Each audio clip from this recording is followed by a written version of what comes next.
ప్రభునందు నాకు అత్యంత ప్రియమైన సహోదరి సహోదరులారా, మీకందరికీ మన ప్రభువును రక్షకుడైన యేసుక్రీస్తు వారి శ్రేష్టమైన నామములో నా హృదయపూర్వక వందనాలు తెలియజేస్తున్నాను. మనకందరికీ తెలుసు యేసు ప్రభు వారికి చాలా మంది శిష్యులు స్టార్టింగ్ లో ఉన్నారు అని. ఆ శిష్యులు ఆయన వెంబడిస్తూ ఉన్నప్పుడు ఒక సంఘటన జరిగింది. ఆ సంఘటన ఏంటంటే, ఒక శిష్యుని యొక్క సొంత తండ్రి గారు మరణించడం జరిగింది. ఆయన చనిపోయాడు అన్న వార్త ఆ శిష్యుని చెవిన పడగానే వెంటనే అతను వెళ్ళిపోకుండా పద్ధతి ప్రకారం తన గురువు గారైనటువంటి యేసు ప్రభు వారిని పర్మిషన్ అడిగాడు అనమాట. ఆయన ఏమని అడిగాడో ఒకసారి మనం పరిశుద్ధ బైబిల్ గ్రంథంలో చూద్దాం.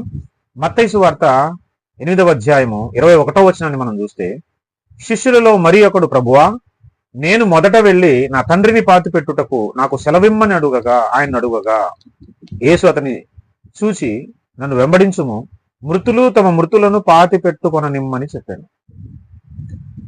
యేసు ప్రభుని శిష్యుడు అడిగాడు, అయ్యా, నా తండ్రి చనిపోయాడు, నేను వెళ్ళి మొదట నా తండ్రిని పాతి పెట్టుకుని మరలా వస్తానని చెప్పాడు.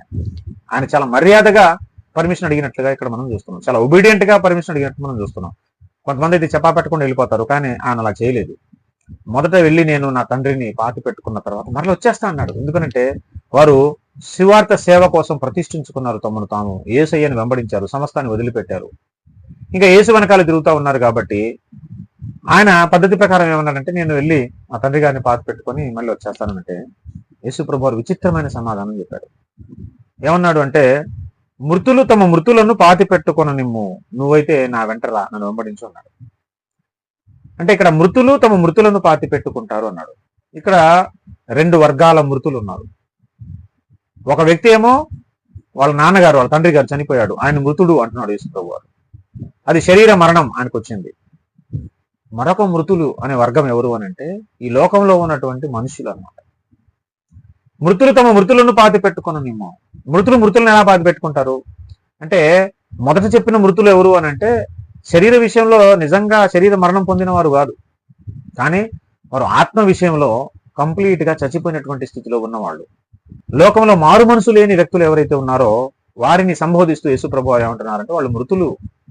ఈ మృతులు వెళ్ళి ఆ మృతులను పాతి పెట్టుకుంటారు, వాళ్ళ పని వాళ్ళు చూసుకుంటారు, నువ్వు ముందు నన్ను వెంబడించు అని చెప్పినట్టుగా చూస్తున్నాం. చాలా మంది మతోన్మాదులు దీన్ని తప్పుపడుతూ కూడా ఉంటారు. ఇదేంటంటే, సొంత ఇంట్లో నాన్నగారు చనిపోతే యేసు ప్రభు వారు కనీసం పర్మిషన్ కూడా ఇవ్వలేదు, ఇదేం శిష్యరికం, ఇదేం గురువు లక్షణం, తప్పు కదా, అది బయటోళ్ళు కాదు కదా అన్నట్టుగా మాట్లాడుతూ ఉంటారు.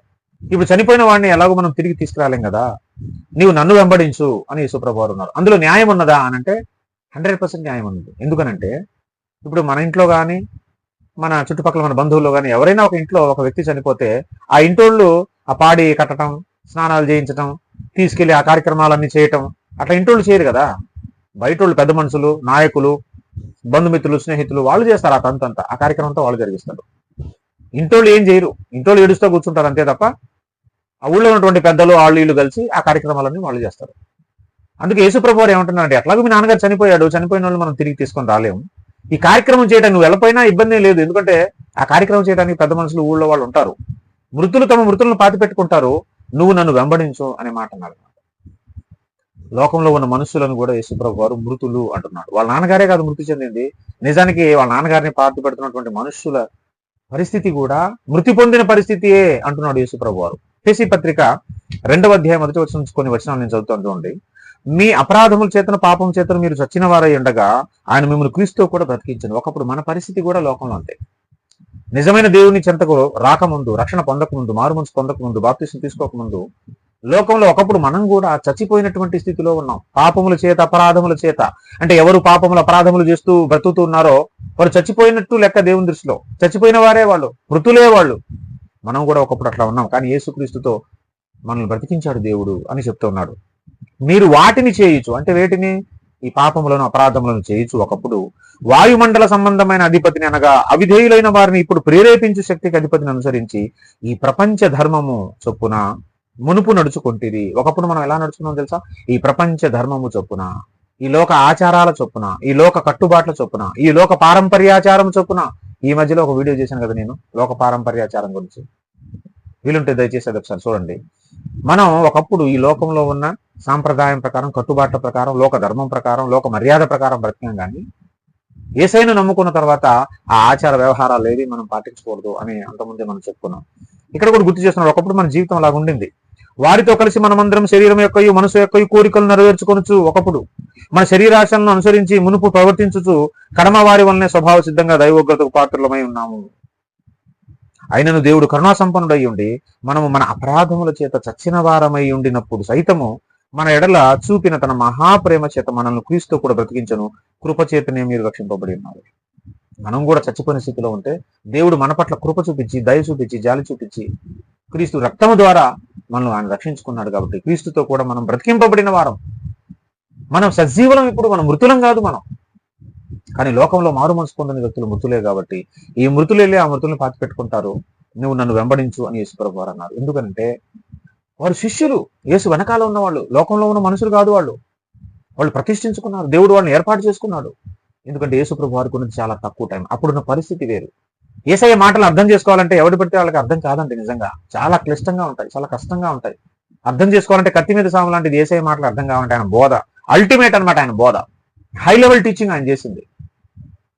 ఎందుకని ఆ పరిస్థితుల్లో అలాగ అన్నాడు అని అంటే, మనమందరం మరి మన తండ్రి చనిపోయినా, మన ఇంట్లో వ్యక్తి చనిపోయినా మనం వెళ్ళకూడదంటే మనం వెళ్ళొచ్చు, మన పరిస్థితి వేరు. కానీ ఆ సందర్భంలో అక్కడ పరిస్థితి వేరు.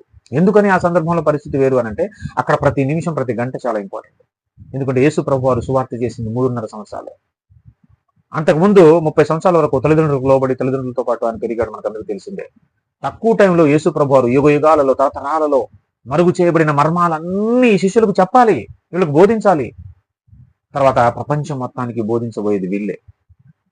ఎందుకంటే ఈరోజు మనకు సువార్త అందింది యేసు ప్రభు వారు మనకు చెప్పలేదు కదా. మనకు చెప్పిన సువార్త ఎవరిది? శిష్యులు రాసిందే. శిష్యులు చెప్పిన మాటలే ప్రపంచమంతటా ఈరోజు నమ్మి విశ్వసించి రక్షణ పొందుతున్నారు. మరి ప్రపంచానికే పాఠం చెప్పాల్సిన వ్యక్తులు వాళ్ళు. ఎన్నో విషయాలు వాళ్ళకి బోధించాలి. ఆయన శిష్యరికంలో ఆ తక్కువ టైంలోనే ఎక్కువ విషయాలు వాళ్ళకి చెప్పాల్సి ఉంది. అందుకే టైం వేస్ట్ చేయకూడదు. అందుకే మృతులను బాధ పెట్టుకుంటారు, నన్ను వెంబడించి అన్నాడు. ప్రతి ఒక్కరు అలాగే చేయాలా అని కాదు. అప్పుడు అది చాలా క్రూషియల్ టైం కాబట్టి అట్లా చెప్పాడు. కొంతమందిని బయట వాళ్ళని అయితే అట్లా చెప్పలేదు యేసు ప్రభు వారు ఎప్పుడు. అసలు అక్కడ దాకా ఎందుకు? అదే అధ్యాయంలో పైన ఒక మాట ఉంది, చూద్దాం ఒకసారి. ఇదే మత్తయి సువార్త 8వ అధ్యాయంలో 19వ వచనం చూడండి. ఇక్కడ ఒక సంఘటన ఉంది దానిపైనే. అంతటా ఒక శాస్త్రి వచ్చి, బోధకుడా, నీవెక్కడికి వెళ్ళినను నీ వెంట వచ్చేదని ఆయనతో చెప్పి. ఈ శాస్త్రి అంటున్నాడు, ప్రభు నువ్వు ఎక్కడికి వెళ్తే అక్కడికి వస్తా అంటున్నాడు. అప్పుడు యేసు ప్రభు వారు మంచి మాట చెప్పా, వచ్చేసి అన్నాడా? ఏమన్నాడు చూడండి. అందుకు యేసు, నక్కలకు బొరియలను ఆకాశ పక్షులకు నివాసములు కలవు గాని మనుష్య కుమారునికి తలవాల్చుకొనుట కానీ స్థలం లేదని అతనితో చెప్పాడు. ఆయన వస్తానంటే తీసుకుని వెళ్ళిపోవచ్చు కదా. కానీ నక్కలకు బొరియలు ఉన్నాయి బాబు, ఆకాశ పక్షులకు గూళ్ళు ఉన్నాయి రెస్ట్ తీసుకోవడానికి, నివాసం చేయడానికి. కానీ మనుష్య కుమారుడు అంటే నాకు తలవాల్చుకోవడానికి కూడా స్థలం లేదు, అంటే నాకు గూడు లేదు, నాకు ఒక నివాస స్థలం లేదు. 30 సంవత్సరాల వరకు తల్లిదండ్రులకు లోబడి వాళ్ళ ఇంట్లోనే ఉన్నాడు. కానీ దాని తర్వాత యేసే జీవితం 3.5 సంవత్సరాలు అసలు తిండి తిప్పలేని పరిస్థితి. ఈ ఊరు నుంచి ఆ ఊరికి, ఆపట్టం నుంచి ఆపట్టం. కానీ ఎక్కడున్నా అక్కడ మీటింగేనండి, ఎక్కడున్నా అక్కడ టీచింగేనండి, ఎక్కడుంటే అక్కడ జనాలేనండి. అది అరణ్యం కావచ్చు, కొండ కావచ్చు, వీధుల్లో కావచ్చు, సముద్రం మీద, పడవ మీద కావచ్చు, ఎక్కడికి వెళ్తే అక్కడ జనాలు తండోపతండాలు. వాళ్ళకి వాక్యం చెప్పడమే. ఆయన రెస్ట్ తీసుకోవడానికి లేదు. ఈ మాటలను ఎందుకు చెప్తున్నావు బాబు శాస్త్రి? నేను ఎక్కడికి వెళ్తే అక్కడికి వస్తా అంటున్నావు, ఓకే. కానీ నువ్వు రాకముందు నువ్వు నిర్ణయం తీసుకో. ఏంటో తెలుసా? నాకు రెస్ట్ తీసుకోవడానికి ఉండదు, నాకు రెస్ట్ ఉండదు, అసలు తలవాల్చుకునే స్థలం ఉండదు నాకు. నేను ఎక్కడికి వెళ్తే అదే నా స్థలం. రెస్ట్ తీసుకోవడానికి నాకు ఉండదు. రాత్రులు పగలు నాకు పనే ఉంటుంది, రాత్రి పని ఉంటుంది, పగలు పని ఉంటుంది. ఎప్పుడు రెస్ట్ దొరుకుతుందో తెలియదు. నాకంటూ ఒక నివాస స్థలం ఉండదు. నా వెనుక ఒకళ్ళు రావాలనుకుంటే ఇగో దీనికి సిద్ధపడిరా అంటాను. ఇక్కడ వస్తానంటున్నానేమో ఇక కండిషన్లు పెట్టి వద్దంటున్నాడు. చూసుకుని నువ్వు జాగ్రత్త ఆలోచించుకుంటున్నాడు. నేను వెళ్తాను, మా నాన్న పాత పెట్టుకుంటానంటే నువ్వు రమ్మంటున్నాడు. ఎందుకని ఈయనేమో శిష్యుడు, ఆయన శిష్యుడు కాదు. ఆయన ఒక శాస్త్రి అడుగుతున్నాడు, నేను కూడా నీ శిష్యుడు వెనకాల వస్తానని. నువ్వు కూడా నా శిష్యుడుగా మారాలంటే, నన్ను వెంబడించాలంటే, నా శిష్యులు చేరాలంటే, ఈ పరిచర్య ధర్మంలో నువ్వు కూడా ముందుకు సాగాలంటే మనకు రెస్ట్ ఉండదు బాబు, తలవాల్చుకోవడానికి స్థలం ఉండదు అని చెప్పాడు అనమాట. నిజానికి యేసుప్రభు వారికి తలవాల్చుకోవడానికి స్థలం లేదు అంటే అర్థం ఏంటి? ఇల్లు లేదని, నివాసం లేదని అర్థం. సువార్త పనిలో 3.5 సంవత్సరానికి ఒక నివాసం అంటూ లేదు. కావాలంటే కింద అదే అధ్యాయంలో కిందకు వస్తే ఒక మంచి చక్కని మాట ఉంది చూడండి. అక్కడ చూద్దాం. 23వ వచనం. ఆయన దోణి ఎక్కినప్పుడు ఆయన శిష్యులు ఆయన వెంట వెళ్ళిరి. అంతటా సముద్రం మీద తుఫాను లేచినందున ఆ దోణి అలల చేత కప్పబడెను. అప్పుడు ఆయన నిద్రించుచుండగా, ఇక్కడ యేసుప్రభు వారు పడవలో ఏం చేస్తున్నాడో తెలుసా? నిద్రిస్తున్నాడు. నేను నిద్రించుటకు తలవాల్చుటకు స్థలం లేదన్నాడు. మరి ఇక్కడ తలవాల్చి నిద్రించాలంటే తలవాల్చి పడుకోవాలి కదా. ఇక్కడ పడుకున్నాడు అంటే అర్థం ఏంటి? స్థలం లేదనంటే ప్రత్యేకంగా ఒక గృహం అంటూ లేదు. అందుకే గృహం లేదు కాబట్టి ఇక్కడ పడవలో పడుకున్నాడు. ఎక్కడ ప్లేస్ ఖాళీ ఉంటే, ఎక్కడ అవకాశం ఉంటే అక్కడ పడుకుంటాడు తప్ప ప్రత్యేకంగా మనకున్నట్టు సాయంత్రానికి ఒక ఇల్లు చేరేది ఉండదు. అలాంటిది లేదు ఆయనకి. అందుకే ఇదిగో పడవలో పడుకున్నాడు ఆయన.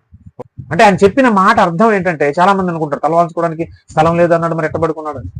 అంటే అర్థం ఏంటి? నివాస గృహం లేదని, మనకంటూ ఒక ఇల్లు ఉండదు, మనం ఎక్కడుంటే అదే మన ఇల్లు, మనం ఎక్కడ పడుకుంటే అదే మన స్థలం అని దాని అర్థం. చాలా మంది చెప్తా ఉంటారు ఆది యందు దేవుడు అన్నట్టుగా. మొట్టమొదటిగా మన జీవితంలో యేసు ప్రభు వారు ఉండాలి. అవును, యేసు ప్రభు వారికి మన హృదయంలో మొట్టమొదటి స్థానం ఇవ్వాలి. అంతేగాని ప్రతి విషయంలోనే యేసే ముందుండాలనేది కాదు.